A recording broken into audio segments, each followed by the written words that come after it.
welcome back to Reading with Rhea. In today's video, we're going to continue reading Alice's Adventures in Wonderland, Chapter 2, The Pool of Tears. "I wish I hadn't cried so much," said Alice as she swam about, trying to find her way out. "I shall be punished for it now, I suppose, by being drowned in my own tears. That will be a queer thing, to be sure.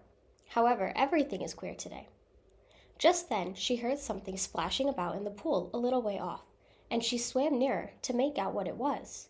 At first she thought it must be a walrus or hippopotamus, but then she remembered how small she was now, and she soon made out that it was only a mouse that had slipped in like herself.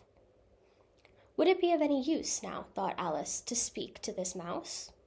Everything is so out of the way down here that I should think it very likely it can talk. At any rate, there's no harm in trying. So she began.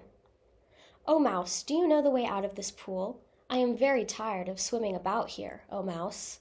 Alice thought this must be the right way of speaking to a mouse. She had never done such a thing before, but she remembered having seen in her brother's Latin grammar, a mouse, of a mouse, to a mouse, a mouse, oh mouse.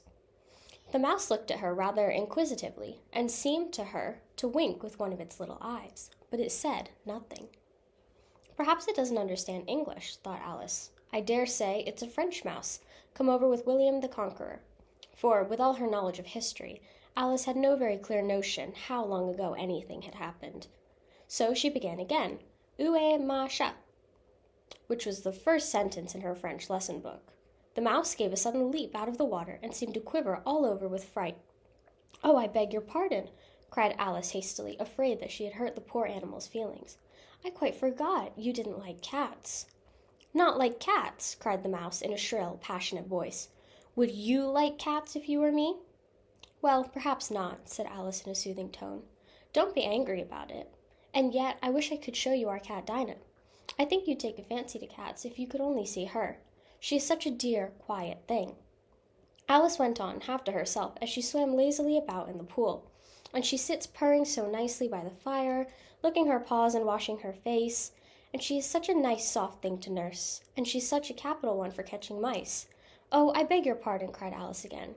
For this time the mouse was bristling all over, and she felt certain it must be really offended. "We won't talk about her any more if you'd rather not." "We, indeed!" cried the mouse, who was trembling down to the end of his tail. "As if I would talk on such a subject. Our family always hated cats. Nasty, low, vulgar things.